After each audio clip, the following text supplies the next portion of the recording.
देखिए, सबको इतना मालूम है, पिछले 20 वर्षों से भारतीय जनता पार्टी की सरकार है।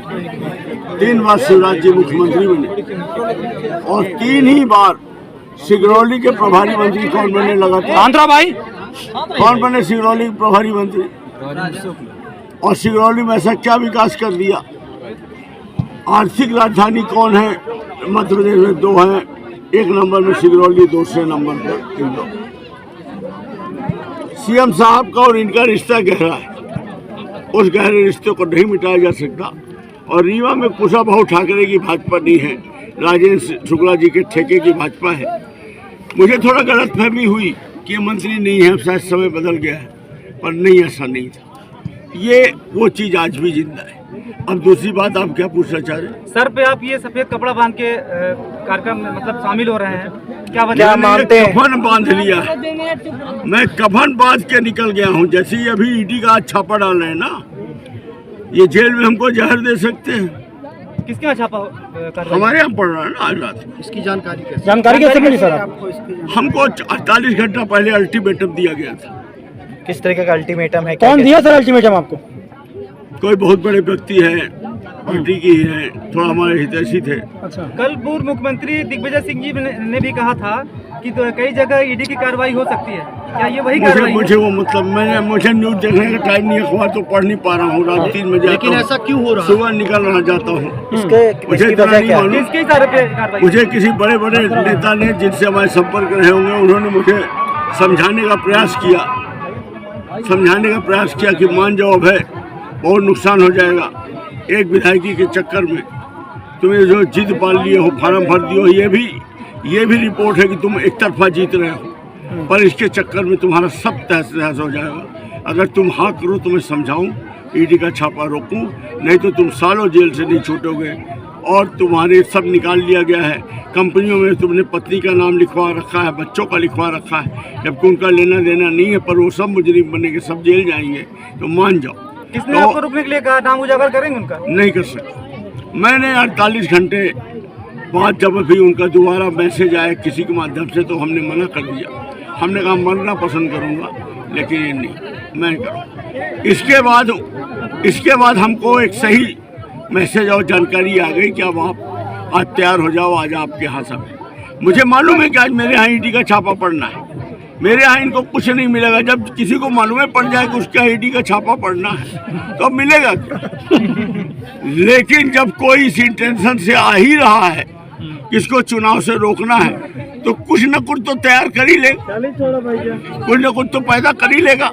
इतना तो कर ही लेगा कि 4-6 महीने के लिए बुक कर दो। अगर ईडी की कार्रवाई होती है तो अगला कदम आपका क्या होगा?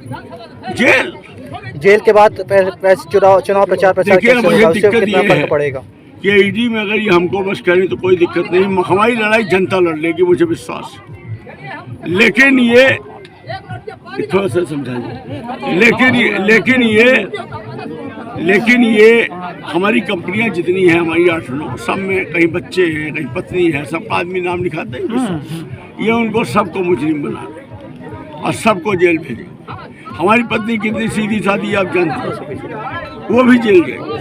क्या लगता है कि बच्चे भी जेल? राजेंद्र शुक्ला जी ने गृह मंत्री जी को परसों नरसों ये समझा दिया है कि इस आदमी को बोतल के अंदर बंद करो, नहीं तो 8 सीट हरा देगा।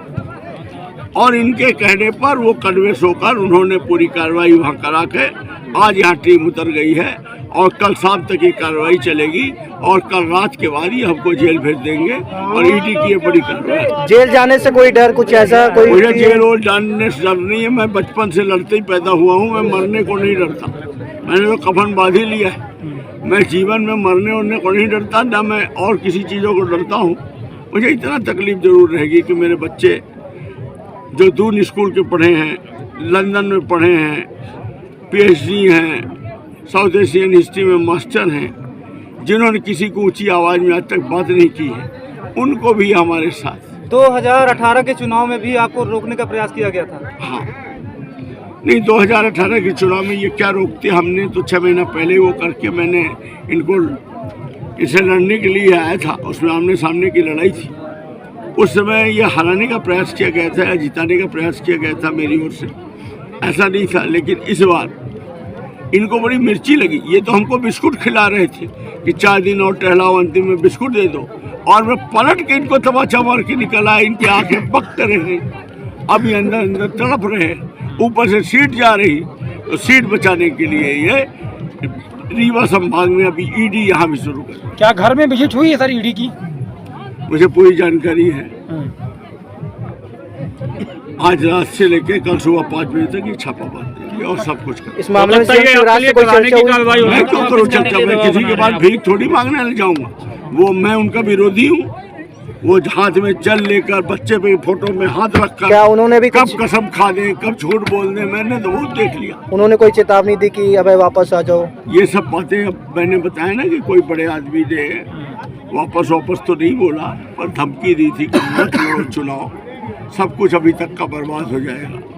और मैंने चुनाव लड़ने की ठानी है। सेवरिया में मैं नहीं चाहता हूँ कि आतंक का गढ़ बने और ये विधायक फिर से जीते। मैंने वो बीड़ा उठाया है, उसका मुझे ये परिणाम मिलेगा। अगर ईडी आपको बुलाती है पूछताछ के लिए या गिरफ्तारी के लिए तो आप जाएंगे? गिरफ्तारी तो कल शाम तक हो जाएगी मेरी, और मेरे परिवार की हो जाएगी, और चुनाव के बाद छोड़ा जाएगा। जेल में रह के हाँ, जेल में रहेंगे। कैसे चुनाव लड़ेंगे जेल में रह? अब आप मान ही लिए हैं कि आपकी गिरफ्तारी हो जाएगी, जनता को क्या संदेश देना चाहेंगे? मैं जनता को ये संदेश देना चाह रहा हूँ कि सिमरिया क्षेत्र की एक एक जनता जिसको मालूम है कि लड़ाई किस बात कैसे तुम्हारे लिए लड़ रहा हूँ, तुम मुझसे धोखा मत करो। और अगर मैं तुम्हारे लिए जेल जाने को तैयार हूँ, सब न्यौछावर करने को तैयार हूँ, और इसके बाद भी अगर तुमने साथ नहीं दिया